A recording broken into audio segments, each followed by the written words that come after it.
Hey, Caroline. I don't know if she can hear me yet. Hey. Oh, I cannot hear shit.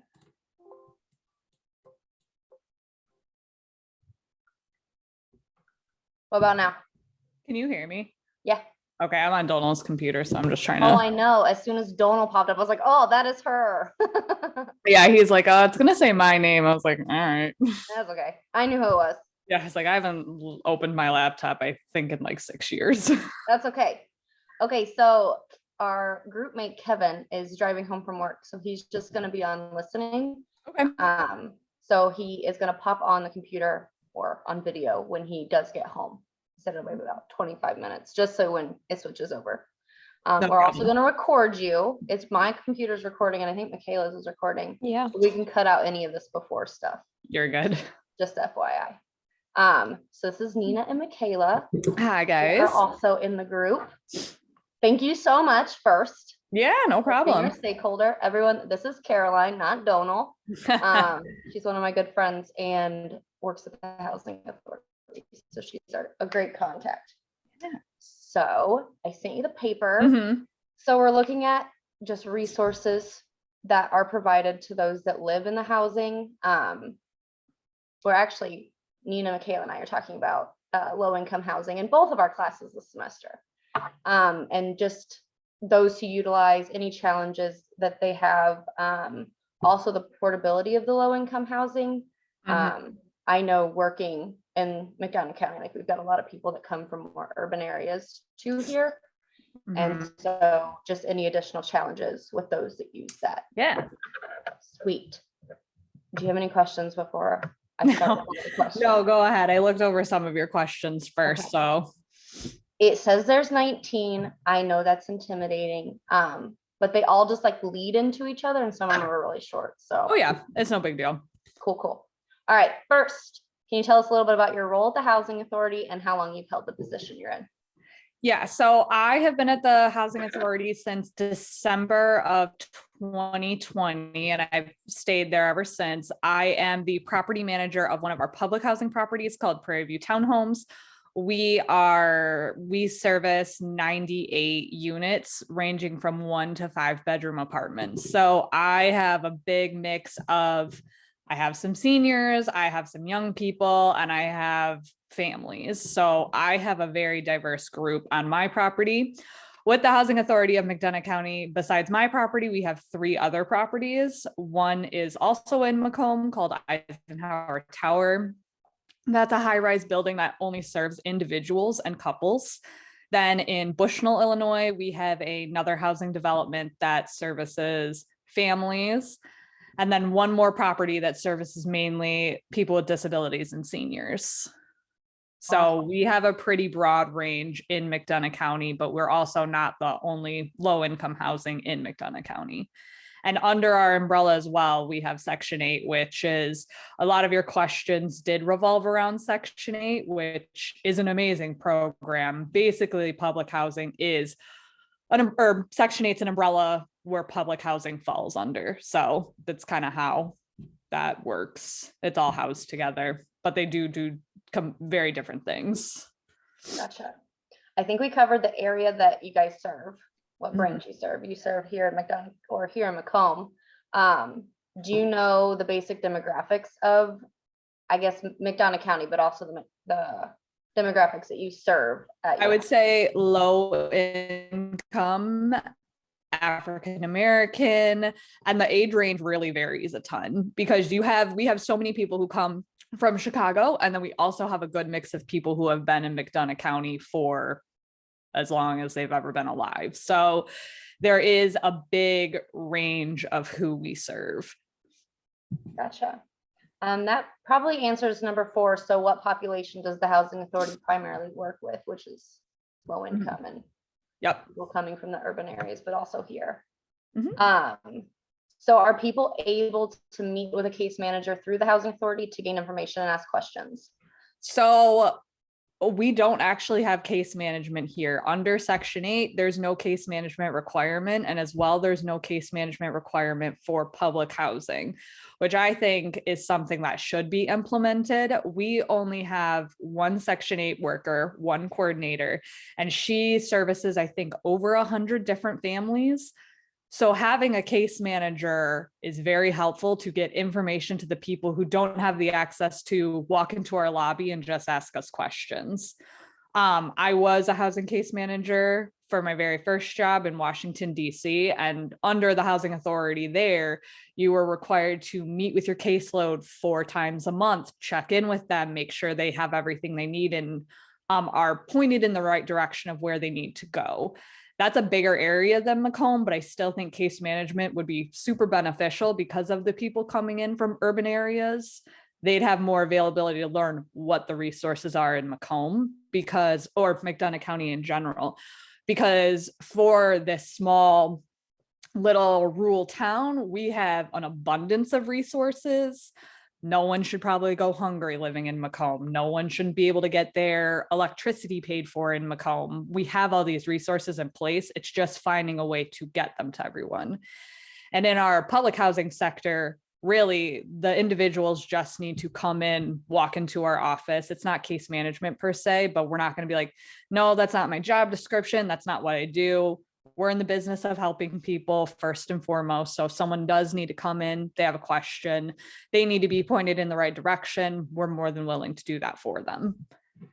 So just follow up. So your one Section 8 worker, she covers all of McDonough County? Yes. Goodness. Okay. Mm-hmm. She has a huge caseload. She does. And for one person to not, to be the person to have to follow up and do all those other things, case management gets put to the back burner because you're just trying to do the normal paperwork, inspections, the other things that have to go on to keep the program running. Gotcha. What is the application process for housing assistance like? It's very easy. It's a front and back page of an application with just some general questions. Where do you live? Phone number, contact information, who will be living with you, what site you're interested in living in. And then we have preference points approved by HUD on our application. So what can knock you up higher on the wait list if you're a victim of domestic violence, sexual assault, or stalking? If you are a veteran, disabled, you're already a McDonough County resident, you are working in McDonough County, or if you're 62 years or older.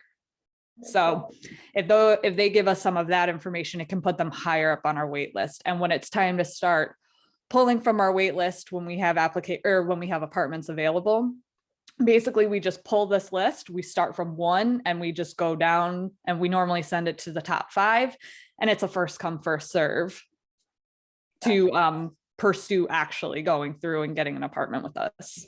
Gotcha. So what is the average length between applying for assistance and getting assistance if there's not a wait list? Well, so the hard thing is it's not like a normal apartment complex. Normally an apartment complex always has openings. We don't always have openings because a lot of people who live there, they like our community. They like that their rent is not subsidized, but their rent is based off their income and it's very cheap. Like I have people living in 3-bedroom apartments who are paying $5.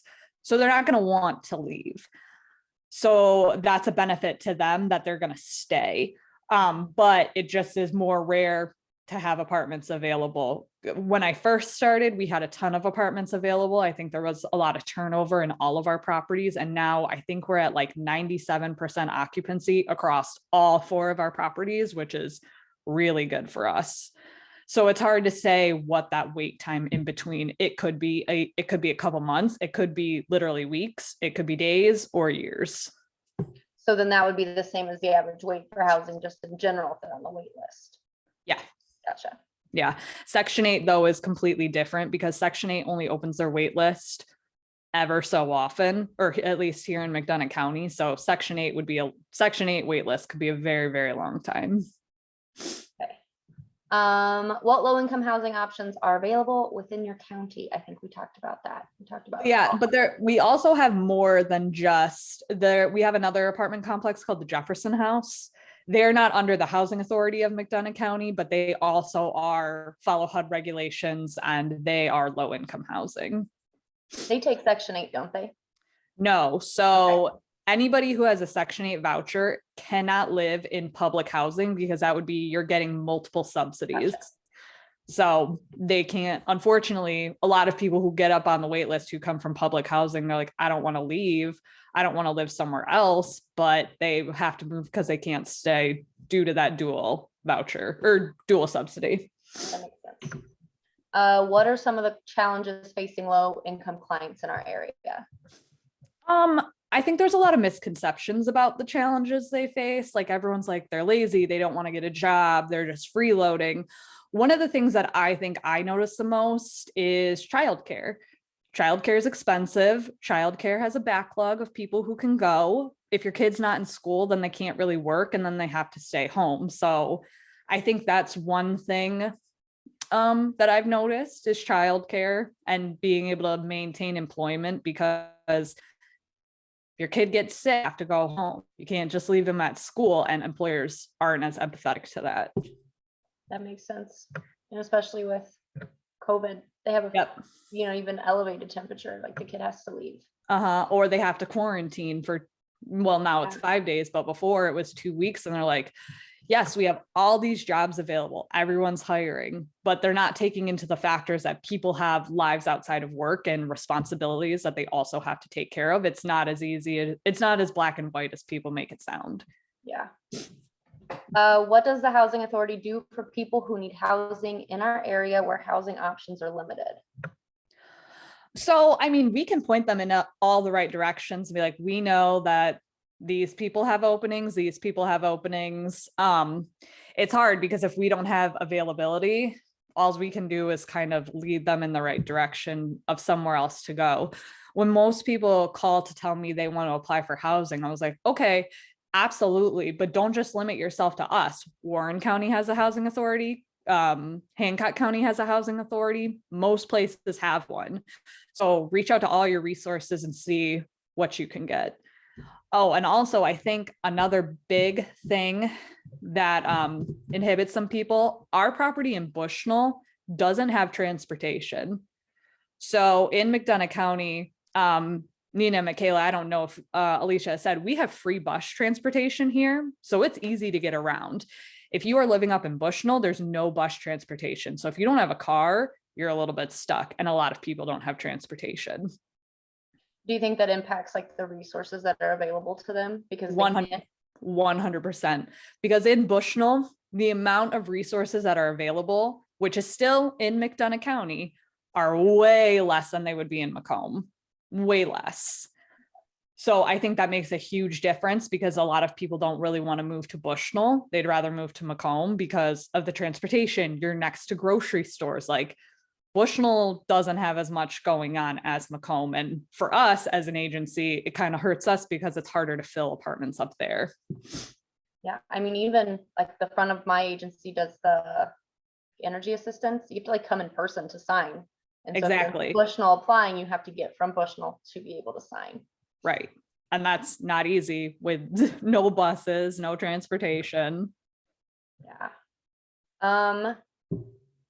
So that the Bushnell thing was actually what prompted some of our questions is, I live in McDonough County and I work in Macomb and Bushnell. So I know the very difference and drastic differences in community and also resources in the community.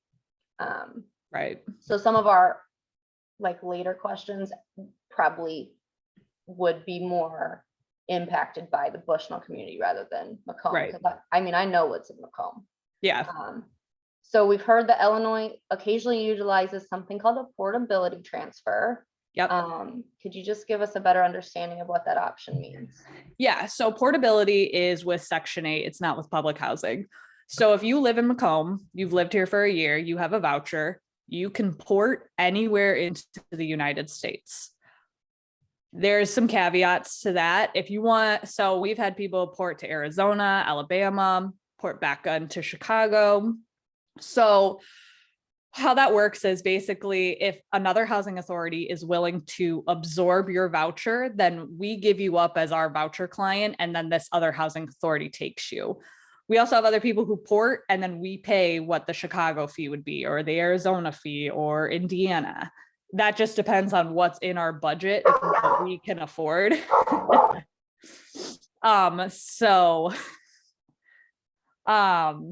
yeah, so porting is a really, really great option for people who are like, you know what, I'm done. I don't want to be in Macomb. I don't want to be in Chicago, because we've had people port their voucher from Chicago to Macomb, and then we absorb them and take them on as our voucher client. That makes sense. I apologize. A dog walked by and they could hear it. I just did that one. Why is it freaking out? Okay. Are people given information about alternative areas in which housing is more readily available? I think you answered that one. Yeah. I mean, it is hard though, especially for the voucher, because it's not like a set place. So for the voucher, if they want to go to Arizona, it's like, well, good luck. Like, we'll do everything we can. We'll get your paperwork to the people we need to do that it needs to go to, but there's not a lot we can do after that. We can't go inspect their apartment there. We can't do those things. That makes sense. When can someone apply for a portability transfer? They can apply for a portability right when they get the voucher. If you've lived in Macomb, so if you're in our housing authority, if you've stayed in Macomb for a year and just say you just get your voucher, you can port. But if you're coming in, you have to live there for a year. Okay. So if they're in just like say they're in Prairie View and then they apply for Section 8, but they've lived at Prairie View for a year, they can port out. Port. Yep. Okay. If people choose to move, is any assistance offered to help them relocate, like either to here or outside? No, the only time we would give them money or assistance money to relocate is if there was like an emergency and they were forced to relocate. That would be the only time. I'm going to close my blinds really quick. Sorry, it just got real dark. It's okay.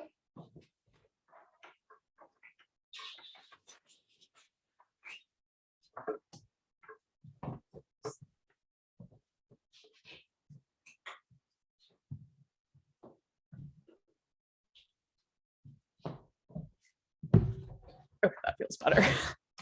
The joys of Zoom meeting. Right.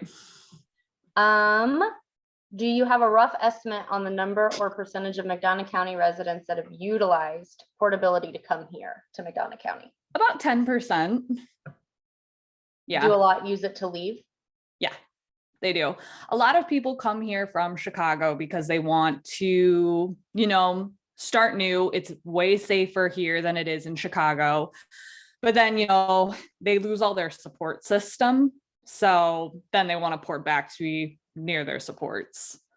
That makes sense. Of those who have moved from other areas, how many are from urban or suburban communities?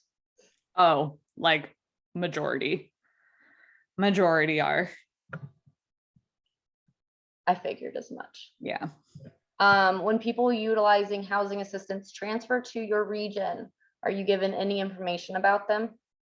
So if it's for Section 8, yes, we get some of their information because they have to fill out a sheet to show they're with this housing authority. This is probably what they were paying in rent. This is what we want to pay. So yeah, we'll get some information, but not all. We do what we call for Section 8 and for public housing, we do final interview. So we get to know them pretty well, pretty fast. Okay. So I know the public housing doesn't have a case manager and the Section 8 person is like way overloaded. But when they do move here, do they get to meet with anybody to discuss the resources that this area has?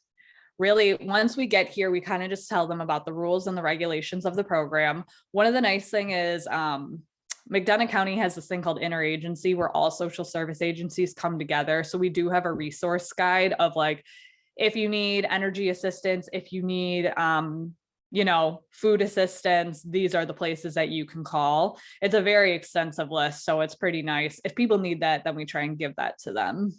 I think it's like 12 pages. Yeah. How does moving into your county from an urban center affect the client and their family? Well, it depends. If someone's moving here completely without knowing anybody, I think it's just a big adjustment period trying to figure it out. Like I had one woman move here and she was like, wow, this is really small. I didn't realize Macomb was this small. And when you're coming from Chicago or any big city and you come to Macomb, you're a little bit in a culture shock because there's no hustle and bustle. It's quiet. But then, they learn about the safety. Your kids could walk to school. There's a lot of kids here that they can make friends with. So, I mean, I had one woman who was like, this is small, and then never moved into her apartment and never accepted it. And that was that. But then I have other people who absolutely thrive here. And the people who thrive here tell all their friends, hey, apply here. And then so a lot of people, I have multiple families living under the same family, living in different apartments. I have people who are friends growing up. So they're building their own communities here. That's pretty cool. Yeah, it is. Like I have a mom, she has two other daughters that all live in separate apartments on the same property. So they're building their support systems here, and we're trying to do everything we can to aid in that. So that leads into the next one. Do you guys continue to provide any assistance of just any kind to help the family adjust to the new area? Yeah, so somewhat. Again, we're like, meet your neighbors, meet the people around. If you need anything, we're here. We also have a residence council on site. They meet once a month and we do a million activities. So there's opportunities for the kids to come and do stuff after school. There's stuff for parents and adults to do. We, myself and our AmeriCorps fellow are on it. Like we have stuff going on all the time to provide education or, getting the adults to sign up for bank accounts, bringing in someone from the bank. Alicia, you were at our health fair. So we're doing what we can to connect people to resources kind of on a macro scale, because that works best for us, because that's all we can do. It'd be very time consuming to go like 98 individual apartments and be like, okay, so what do you need? How can I help, when we're only a few people in our office?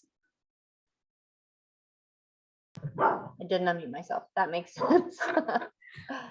No, yes. I mean, I thought that the health fair was a huge turnout at both locations. Mm-hmm. Even at Bushnell, there were so many people walking around. Right. What would you change about housing assistance if you could? Well, I mean, I think just wiping away the stigma of housing assistance. Like a lot of people come from a lot of privilege, myself, and people look at them like, you're not doing it. How are you getting in this situation? But if anything I've learned from any type of housing assistance, you have no idea why someone's in the situation they're in. Trauma. Everyone thinks it's bad choices, but I worked with a guy who got electrocuted at his job and then he became homeless. So it varies so much. So I think like just wiping away the stigma that people are taking advantage of the system, they're lazy, they don't want to do things. That's all not true whatsoever. Like these people are the nicest people you'd ever meet and generous for having not that much, which is what we love to see. The people who are really rich in our town are not as nice as the people who live in my low income housing. I know, Alicia, you can attest to that. So I think wiping away the stigma of it and being able to provide as many resources as we can. I think case management would be an amazing aspect if we just had a single case manager there all the time. The only thing that comes with that is being able to fund that position and keep it and maintain it. So basically we all take on a few extra roles and we do as much as we can. And we also take into consideration that people have to want us to help us. We are not saviors to everybody, and we don't need to go looking to help people. They need to come to us if they need help. We can't be like, oh, well, you know what? You're low income. You need this. It's like, no. You tell us what you need so we can help you. That makes sense. So you answered this one a little bit. If you could add any additional services or assistance for clients in our county, no budget unlimited, what would you like to see? I think case management really needs to be a big thing here. Sometimes, even on my property, people like to keep to themselves.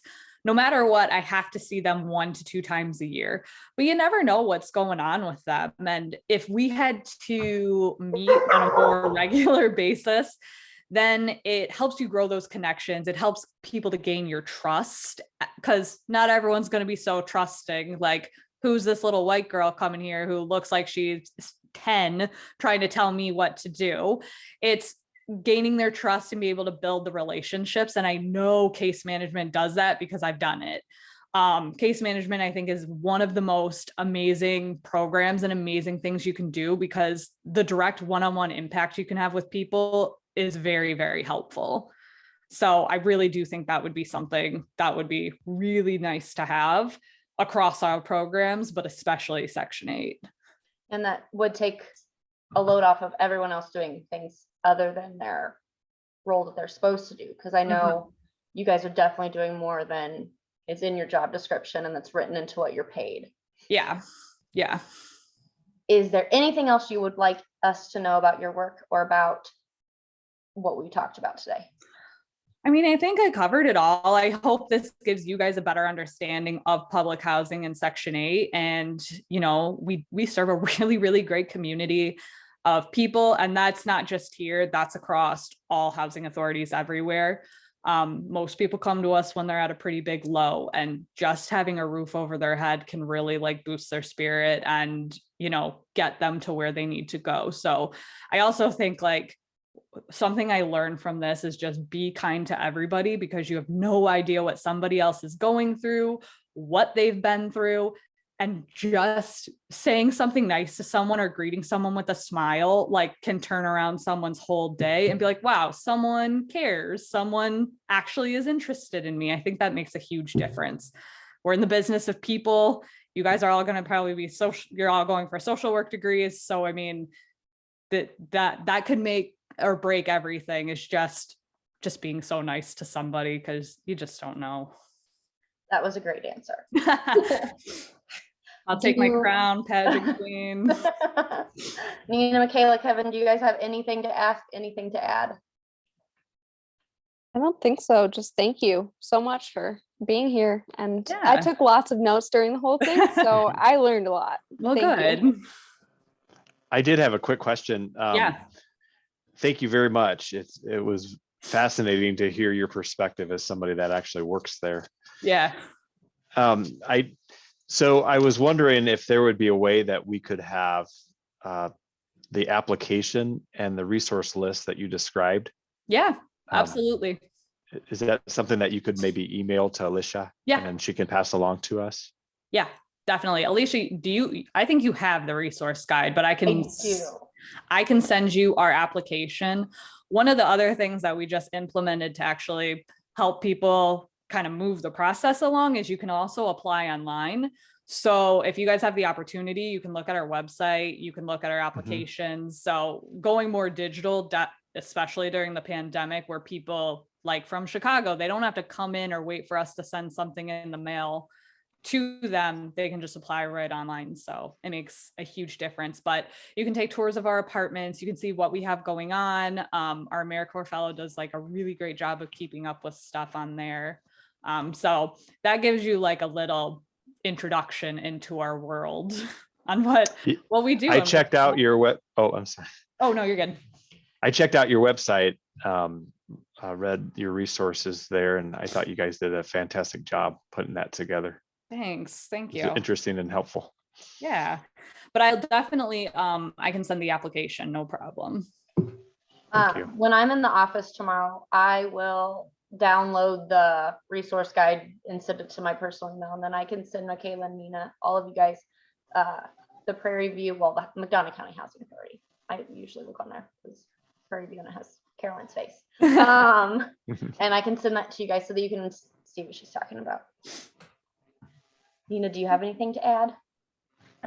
I just want to thank you so much. I did also learn a lot, and I really enjoyed, just hearing your perspective and thoughts about everything.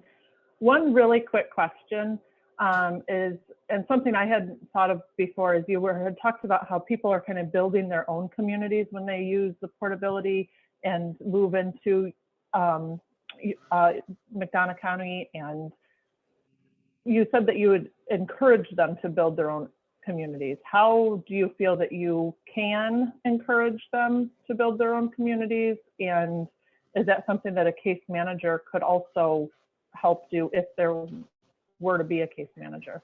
Yeah, so I think a case manager would be really helpful, pretty much keeping up with people. Case management looks different through different ways. So when I was a case manager, I literally had my caseload of like 25 people that I would have to see. A case manager for Section 8 would be similar. For public housing, it might look a little different because everyone's on one site. It's not hard to reach people when you're all on one site. So I think more of a case manager would be providing those services to be there all day, where it's like, oh, you need to be connected to LIHEAP or a food bank or this, that, and the next thing, but also setting up resident events. So like I said, our resident council, we have about 7 people who come religiously. They help plan events. They've gotten close. And that's how I feel like they are building their own communities. So one lady who's in it, her daughters have moved down. So now her daughters are in it. So it's just growing and growing slowly. It's a slow progression, but it is getting bigger and they're starting to take control. And that's what I mean more in the sense of growing their own communities. And as well, you know, we talked a lot about like, we want our moms to be close, because what if you need a quick babysitter? What if you're like, I just got to run to the store, or can I borrow this from you? At least they know who they are and they're not total strangers, because I mean, I've lived in an apartment and never met my neighbors. They take the time to meet their neighbors and kind of get acquainted with each other. Awesome. Awesome, thank you. Yeah. Well, I don't have any more questions. We flew through our 19. I talk very fast, so I'm sorry. No, it's okay. No, be sorry. You were answering questions that we had, but within a different question, so it was fine. I just want to thank you. This was great. Yeah, You're a no rock star. problem. I really appreciate you giving your time to teach us and help us with our assignment. I really, really appreciate it. Yeah, no problem. And if anyone has any follow-up, just shoot me an email or you can call my office. Whatever works if you're just curious about something or want to know. I'm always up to our ideas too. If someone's like, oh, I got an idea, you should try this. Because that's all I just think about all day. I was like, okay, maybe we should try this, see if it works. Awesome. Yeah. Thank you. Thank you Yeah, everyone thank you for guys. joining me. I am so sorry about my dogs. They All are a good. nuisance. All right, I'm gonna stop my recording.